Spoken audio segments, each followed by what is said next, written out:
All right, what's up? What's up?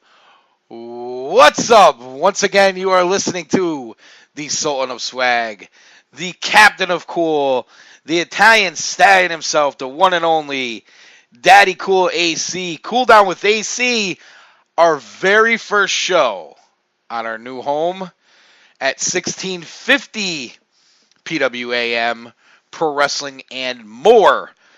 And I got it right, baby. Yeah. I mean, we would change the network so much, you'd never know.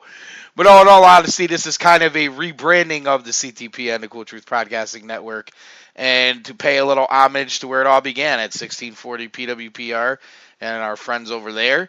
And it kind of brought Joe White into the mix a lot more here, not just a show host on mine and Jeff Edwards network. This is kind of a three-way deal we got going here. And no longer known as Lou Serves Lives, Pillar to Post is the big podcast there. And we did a kind of somewhat of a 1650 kickoff show on Monday night. And we covered the CWF Mid-Atlantic match with Chip Day and Trevor Lee. And, of course, as luck would have it, and we are lucky. And thank you, Chip Day, for listening, by the way. Chip Day has wants to respond, and I'm guessing it's somewhat directly to me, which is fine, which is great. I'm glad he listened. I'm glad we got to do the show. I'm glad I watched the match because it was very good. And I did say some things that I'm sure he would want to respond to, as anybody would. I don't necessarily view it as I took shots at Chip Day. I didn't. If it came off that way, that's not what my goal was. I was just breaking down what I saw the way I know how and the way I do it. That's all I was doing. And this is not a backtrack by any means because I stand by everything I said. Now, for him to take exception with some of that stuff, I have no problem with. He probably should. And that's fine. I'm not, honestly, I have no idea what Chip Day is going to say. He might say that Daddy Cool is right. He called it down the line. I mean, I doubt it, but you never know. And I honestly wish I wasn't working. I wish I could be on this show and we could have a back and forth right then and there. But that's not going to happen because I have to work. So Pillar to Post this Thursday, 6:30 p.m. on 1650 PWAM, YouTube. Find it, listen to it live. As the shows go up in other places, the best place for you to find anything, if you're not going to find it on YouTube, would be iTunes. If you have access to iTunes, which most people in this day and age do, if you search the 1650 PWAM, you'll be able to find it. Or if you're looking specifically, if you search Cool Down with AC, all my stuff pops right up. And you can find all that right there on iTunes. Or, again, YouTube, just as easy. We kind of feel like these are the best places to have this content. And, best places for you guys to find it. Number one, best places for you guys to access it. Best places for us to distribute it to you. So that's where most of the content would be. And Pillar to Post with Chip Day and Joe White right there in 1650 PWAM. A hell of a kickoff week, I got to say. And that could be the biggest highlight. I mean, listen, a lot of people saw the match. A lot of people are talking about the match. A lot of people are talking about how great the match was, which is every bit all that. And so, leave it to me to rile somebody up. I mean, you had to know. Anybody that knows me and is listening to me knew there was going to come a time on that show where I was going to say something that somebody was going to take exception with. I mean, it just sometimes it just comes out. And I'm just as bad because I went into this whole thing preparing to argue with Joe White because I thought he was going to be over the top with this match, and he really didn't do that on the breakdown show. So I was prepared to go, and I kept a couple bullets in my pocket just in case I had to, lay one on him in the midst of an argument. Then they kind of came out, but they kind of came out in a different way. And nothing I said was meant disrespectfully. It's just what I saw. And listen, I'll be the first to tell you I'm biased because, Like we talked about on that show, when you see things live, there's a different feel. There's a different energy to it. You feel differently about it. One of the biggest examples I could give anybody was probably the greatest wrestling moment for myself that I saw live was Northeast Wrestling Bethany Town Hall, when Matt Taven won the title from Brian Anthony after a 1,052-day run as champion. Um, the the apps I don't. It was one of the greatest moments I've ever seen live in wrestling ever. And I've been to WrestleManias and everything else. I happen to have gone to a couple of the worst ones ever, which might have something to that. But excuse me as I still battle these allergies here. Um, that was probably the greatest live wrestling moment I've seen. And I can go back and watch the DVD and try to remember what it feel like. But, the goosebumps aren't there. I don't know, I don't even know what the right word is. Some things you just have to be there for.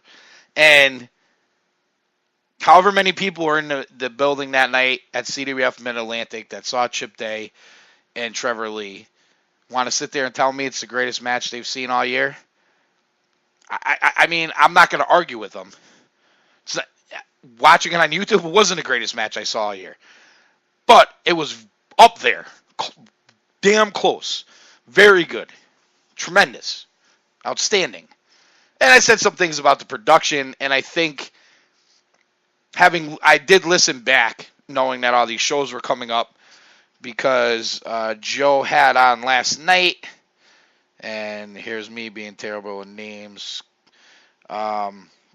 Joe White had on the head of the production, head of the tech stuff there. Grant, I know it's Grant. I can't remember his last name. I'm terrible. I know. So Grant Sawyer, sorry. Grant Sawyer had him on last night. They kind of got into some of the hard can stuff that I brought up. I think maybe I drove that point home a little too much. I wasn't trying to give the impression that I want to sit there and watch an entire wrestling match from a hard cam. There's just something in certain spots I like that view, but obviously there's a lot of other angles to catch the action, and all the really good promotions, all the really good productions, they don't sit on one camera. Of course, they have guys around the ring. They have the whole thing. I just got the feeling like everything was very close. If that makes any sense. Like it was shot very close. I don't know. It was just a different feel for me. It took me a while to get used to it. That's just me. I in no way am saying it looked bad, because I'd be lying to you. Actually, I thought the production was very professional. I thought everything about the production was professional. Everything about the match, everything they did was tremendous. And I said it on the show. I'm intrigued. This is my first experience in the CWF Mid-Atlantic, and I got to say I was impressed and I'm intrigued. Am I going to run and, watch everything they do? Time constraints wouldn't allow me to do it anyway, so I'm not going to lie to you. Will I pop in here and there and cherry pick stuff? And if Joe White says, hey, AC, you got to check this out, am I going to be like, yeah, whatever, White? No, probably I'll check it out. Yeah, absolutely. Absolutely. So that's kind of where we're at with that. And like I say, I'm not going to say anything more about the Chip Day Trevor Lee match until Chip goes on with White and has his say. And I'm sure after he has his say, listen, I don't know, how often Chip Day is going to want to come on our podcast. But after he has his say, I'm sure I'll have, something to say about it, or maybe there'll be a rubber match. I don't know. Who knows? The thing is, I have no idea what he's gonna say. He may trash me. I don't know. We'll see what happens. To me, I'm kind of excited about it. I think it's a cool way to start off what we're doing here. And by no means at all did I say anything on that show to get this reaction. I was just giving my honest opinion. And it's funny because We actually just got a tweet from Chip. I bet you're all expecting me to be the angry indie boy, huh? So, I mean, it sounds like Chip is open-minded and having fun with this, which is cool. So I'm looking forward to it. I'm honestly looking forward to what he has to say. And you know what? You know, kudos to him for. It doesn't seem like he's taking an offense to anything I said, which I never would want him to anyway. So kudos to him for not. Well, we'll see. We'll see what happens. A good job by Joe getting him on there. It's just funny how it's me. Like Edwards, like he just flies under the radar in these things we do. You know, Ferrara comes on and fights with me and White, like we're like like I don't know, like crusaders against him or something. And Edwards is just zinging him from the back, left and right. And listen, we all know Ferrara's a few screws, short of or a few cards short of the deck, but he had no idea that Edwards flies under the radar, Mr. Good Guy. And then on this show, he kind of agreed with a lot with what I said, but now, he's got to respond to AC. So, listen, all in good fun, great match. I thought we did a good job breaking it down, good show. Me and White fought about Roman Reigns again. What else is new? When is that ever going to change? I don't know. We'll see what happens with all that. But for you new listeners out there, I kind of want you to maybe get a little overview of what we do here on Cool Down with AC. I did tweet out earlier today that I would have Mario Mancini on the autism scam here in Connecticut. And basically all day long it was going to happen. There was a bit of a late schedule conflict, so if this is still a story next week, we'll get him on. We could get him on about other things down the road anyway, so I'm sure we'll have Mario Mancini at some point. And any of you Ring of Honor fans that know the Kingdom and know TK Orion, he's a regular on my show. And you may have seen Travis Gordon make his Ring of Honor debut on TV recently, another regular on my show, and I've kind of been tight with those guys since they started out. They've been on with me since they started out. So for you new guys out there, those are some of the guys you might hear, and a lot more here on Cool Down with AC. I'm actually working on a Bellator fighter for you MMA fans out there. Bellator is doing some very good things. So is the UFC. The UFC is like a roller coaster lately. It's like they were down, and then there was Conor and Ronda, and it seems like it's down, but there a couple little things could just boom, get them right back. And I'm watching this season of The Ultimate Fighter, and I gotta say, my take on the first two episodes is I want to see Cody Garbrandt and TJ Dillashaw fight, and I don't really care about much else what's going on in the show. The arguments with Uriah and TJ and the team with TJ, that's the story of The Ultimate Fighter this year. It's not the guys on the show. And it's taking nothing. There's a lot of talented guys on the show. There's a lot of guys that people know on the show because they've been on the show before. But the bottom line is I'm watching this show, and the whole time I want Cody and TJ to go at it. That's what this show is all about. And I just don't know if that's going to sell this show for another 10 weeks or whatever it is. Listen, that match is going to sell itself whether you watch The Ultimate Fighter or not. But watching The Ultimate Fighter, for me, it's all about Garbrandt and Dillashaw. And their rivalry, I kind of liken it to when Tito and Shamrock did the show in season 3. But that is my all-time favorite season of The Ultimate Fighter, not just because of those two. There was a ton of good fighters on that show. That show was very entertaining. It was the first season they got rid of the dopey challenges and just went about it all fighting. And you got some Brits involved. You had the Matt Hamill, the deaf kid, was involved. You had the kid who left because his girlfriend sent him a letter. And, it's just a very good season. And I don't know you're going to get that. You're going to get that this year. But if you want to just see TJ Dillashaw and Cody Garbrandt go at it, you might find some excitement on the show. I don't know.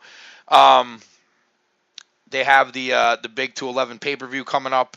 We'll probably get into more of that next week. Dos Santos goes for the title again. He's been in the title picture a lot in his career. Stipe is the champion. I'm not going to give away who I'm going to pick right now, but it's an entertaining fight.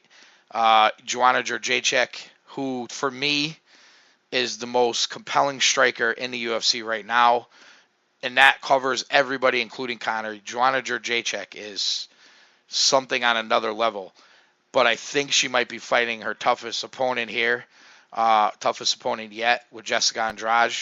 Andrade is big, powerful. Last few fights has been pretty dominant, but Jędrzejczyk is a student of the game, an insane striker. She stuffs takedowns, all around badass. And of course, if not my favorite fighter ever, maybe tied with GSP, you get Frankie Edgar in a very tough fight with a very compelling fighter in his own right in Yair Rodriguez. And this is an insane UFC pay-per-view for a hardcore MMA fan that knows these people. Insane.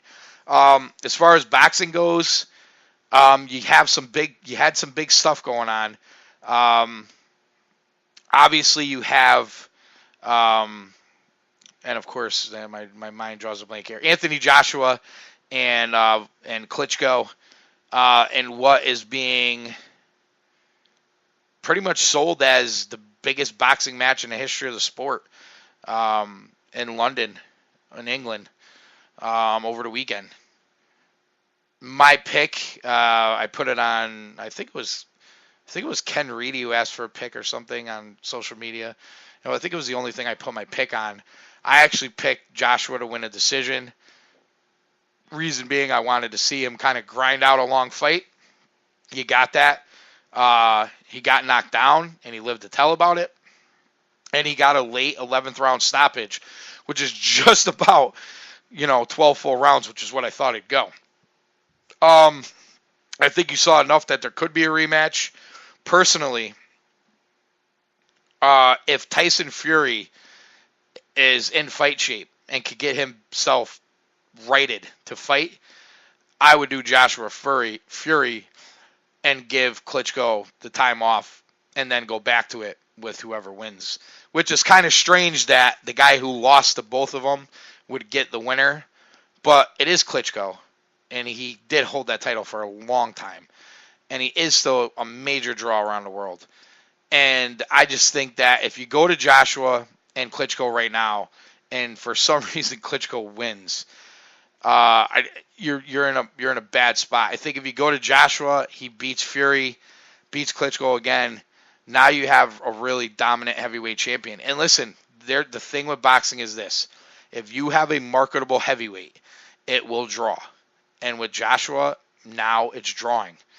And they need to maximize that any way they can. You got Canelo Alvarez and Chavez Jr. on Saturday, the day after Cinco de Mayo. Chavez Jr. is a very talented fighter. Motivation, I don't know. The pot smoking, the missing weight. He reminds me kind of a Diaz in the UFC. I've seen him get dominated by Sergio Martinez for 11 rounds and then just start throwing fucking bombs in the 12th and knocking Martinez down to the point where we thought he was gonna get an insane comeback knockout win. But Canelo Alvarez, first of all, if Joshua's the biggest draw in boxing now with Floyd out, Canelo Alvarez is number 2. He's probably number 1 still himself. And I just think Canelo at whatever point in his fight isn't going to put himself in a position that he could be knocked out by Chavez Jr. And I think he's going to beat. I don't know if he's going to knock Chavez Jr. out, but he's going to beat him. That's just my opinion. But I think it'll be a very good fight. So you got a lot of good boxing stuff there. You got Lomachenko, and if you're out there and you're a fight fan and you have not seen Vasal Lomachenko, you need to see him. You need to find it.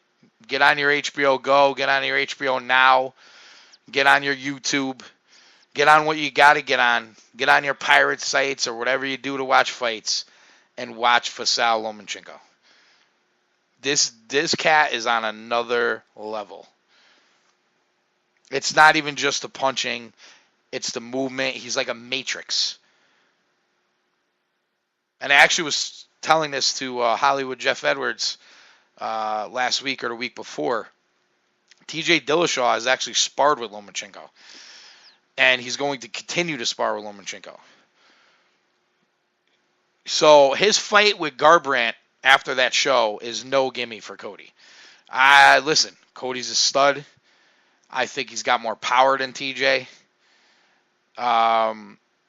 He outmaneuvered Cruz, which not even TJ could do, even though I thought TJ did beat him in that first fight. I still believe that to this day.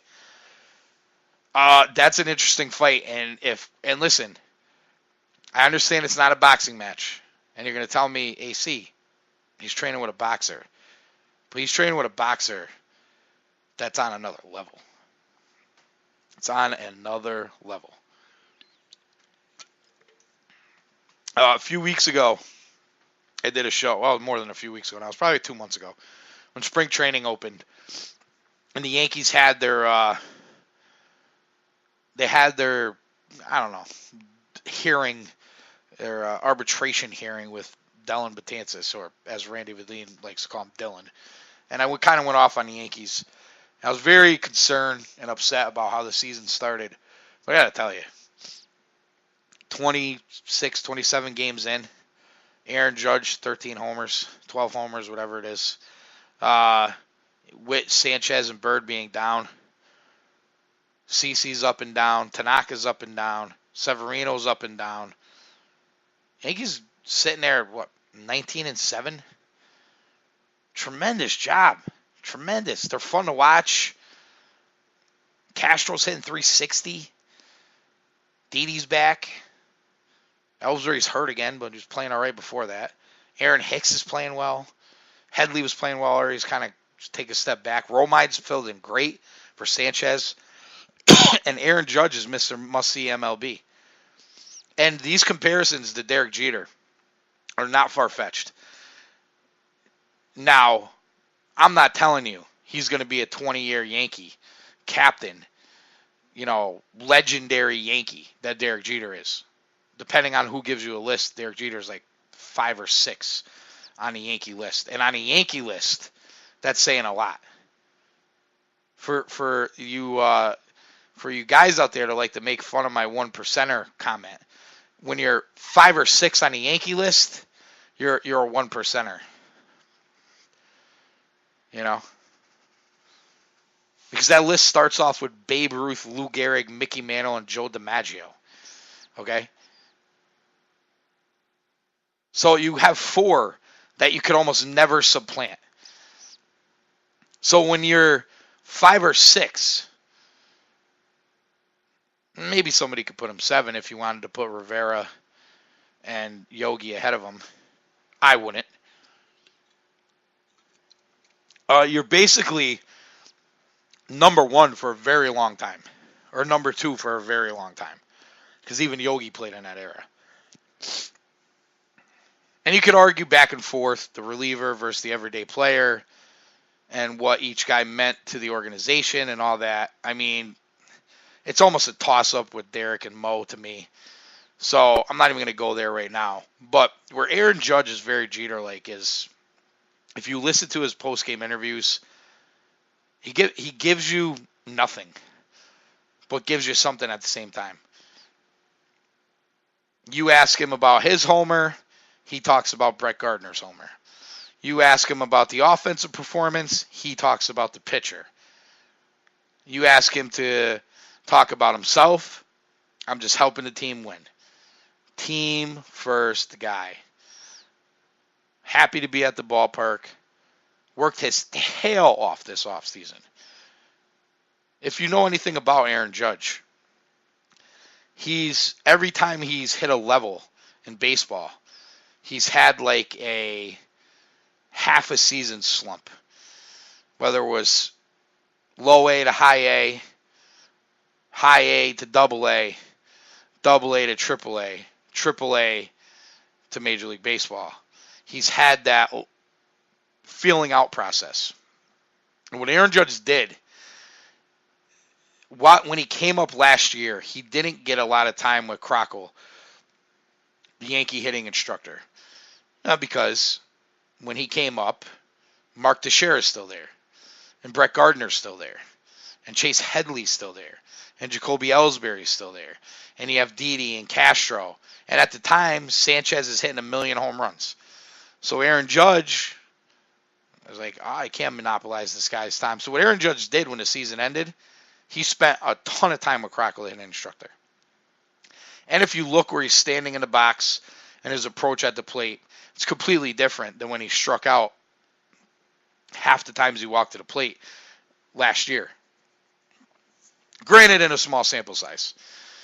And what Aaron Judge is doing, listen, nobody's naive. We know baseball. He's not going to hit 12 home runs a month. He's going to have a bad month. But he runs hard, catches everything in the outfield, has a cannon of an arm. He's 6'7", 282 pounds. The guy could be playing in the NFL right now. He could be playing tight end for the Giants. Wears 99. Has the little charm. Has the little Jeter charm. You know, we're all sitting there wondering who the next Yankee star was going to be. And most of us Yankee fans were just like, we're going to have to wait to sign Bryce Harper. And I don't want to get too far ahead of myself here, but there's a very, very strong possibility that Aaron Judge is the next Yankee. Even ahead of Sanchez and Bird. Or Gleyber Torres. Or Clint Frazier. Or Jorge Mateo. Whoever else they're going to bring up from the minor leagues. Fun stuff. Yankees are fun right now. I like it. Rangers are agita. Yankees are fun. What else is new? What else is new? So again, for you guys out there just listening to Cool Down with AC for the first time on the 1650 PWAM network, this is a little synopsis, a little overview of what I kind of do. Usually pick a topic, go at it, give you some tidbits, talk about some different stuff. And we get into a wide variety of things. Obviously, we cover wrestling. Obviously, combat sports is my forte. I like to talk about sports a little bit. Whatever else is going on. Every now and then I'll throw a political thing in there, but I try not to touch it too much. And during the summer, I do my shark stories, which will not change. I actually saw I was actually watching, was it Fighter and the Kid? It was Fighter and the Kid and Brendan Schaub. I was watching the Fighter and the Kid podcast. Tremendous podcast. Very funny, entertaining podcast. I was watching them on YouTube, and they were talking about the shark thing because they were talking about doing a live show in Australia. And Shark Thing came up or whatever. And their tech guy over there put a website which actually had a video of a guy in Australia surfing, and there was a great white where somebody had to be videoing this from a helicopter or a plane. And I don't know if anybody watches Shark Week when they kind of track the sharks and they fly above, and you could kind of see the shark swimming in the water, and you're like, boy, it's like probably 20 feet deep, but he looks like he's swimming right on the surface. And literally, the shark swam, had to be 60 miles an hour, right at the surfer. And right as the surfer caught the wave, the shark just turned and went another way. Caught all that on video. I would not have believed it if I hadn't seen it. Crazy stuff out there. That's why I don't go in the ocean. I was in the ocean in Rhode Island last summer when I went on vacation. Like up to my, barely over my, it wasn't even up to my hips. All right, that's about as far as I go. And I have a strategy. I face whatever could be coming at me. I don't turn around. The only time I turn around is when I'm getting out of the ocean. So if I could see something coming at me, I might be able to maneuver away because again, I'm in low waters here. Like if I'm in the water in Rhode Island and there's like a big great white coming at me, there's no way he's getting to me without me seeing something. You know what I mean? So that's my strategy. So I was at the beach at Watch Hill, which I only went to Watch Hill for one day. That's where Taylor, if you ever hear of Taylor Swift's house, you can actually see it from the beach there. Massive house she's got over there on Watch Hill, Rhode Island. And some lady talks about something that swam right by me and her. And the guy goes, "That's the biggest fish I've ever seen in these waters." And I was out. That was enough for me. That was it. All done. I'm out of this water. And I was sitting at the Windjammer right on Musquamic in Westerly with my brother. We're sitting outside, and they have an outside bar and dining area, and they kind of have like lounge chairs. And you face the ocean, you watch the ocean, and you get a server that brings you drinks. It's tremendous. Live bands. You love it. You stay there all night. And we're talking about stuff or whatever. And we got on the subject of going in the water, and I started talking about sharks. And he's like, "Oh, sharks will never come around here." And I'm like, "What do you mean? They go to Cape Cod. To go to Cape Cod, they got to swim right by. Oh, they're going to be way out there." Listen, if one could get lost, they're going to get lost by my fine Italian skin with the spaghetti sauce and the wine and the tequila and whatever else I was drinking that day comes out. And that could be appetizing. That's all. That was all my point. Oh, man, you guys don't know what you're in for. You don't know what you're in store for. And this is a little response to Robert Ventura because he commented on the show when I was arguing with White, saying something about cool down with AC. Why does he get so fired up? Now, listen, there's times I get fired. I might rant a little on this show. But this is mostly my just get behind the microphone and talk to the audience type of show. Unless I'm doing an interview or whatever. That's why this show is cool down with AC. When I'm on those other shows, I'm just daddy cool. Soul the swag. Captain of cool. Italian stallion. Might be fired up. Might be having a discussion. Might be ripping indie wrestlers. You never know what can happen.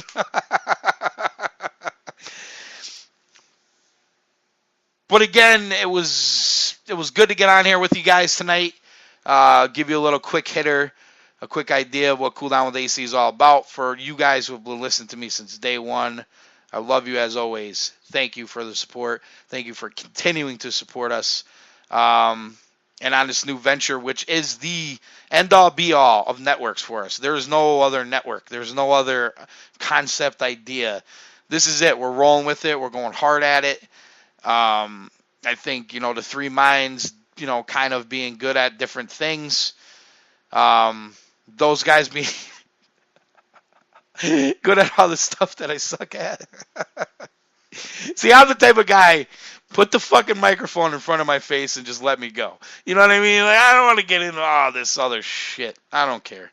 No, I care. I shouldn't say that. I care. It's just that I'm a busy guy and I'm into a lot of things. And to sit there and, learn all this extra YouTube stuff and all that, it'll come. It's just going to come maybe a little slower than the other two. But I'll be on the network. I'll be giving you content. I'll be on with them. And someday soon you'll be able to see this face. Don't let your girlfriend see it. I'm just kidding. I'm just joking with you. If you know any single ladies, as I always say, at AC Cooldown, Twitter. JK, I'm kidding. Mrs. Cool will have my head. Joking with you. She'll have my head on a platter. And you won't have all this great, what do we want to call it? Content. All this charisma will be gone. But anyway, once again, iTunes, search 1650 PWAM, Cool Down with AC. You could find you could if you search, this is the thing, if you search Cool Down with AC, my content will come up. Also, you'll be able to connect to the network I'm on from there too. So if you forget, or if you're new, or if you're just like, I can only remember Cool Down with AC, you can do that. You'll see a little box, click that on your phone, on your iPad, on your computer. And then also, obviously, the YouTube, 1650 PWAM YouTube, where everything's up there. The iTunes is going to be like a rotating deal here. You know, you'll probably have like 80 to 100 hours of content at a time, which is a lot anyway. You got some back shows on there now if you want to go back and listen to some stuff. But the YouTube's where you want to head. And I want everybody, all Cool Down with AC fans, to listen to Pillar to Post, 6:30 p.m. Eastern Standard Time, 1650 PWAM, on the YouTube, live with Joe White, Pillar to Post. His show is the one and only Chip Day. I want all you guys to listen to it. I want to hear what Chip Day has to say just as much as you do. So check that out, and then we'll see where we go from there. Love you all. Thanks for listening. I'll talk to you soon. Good night, everybody.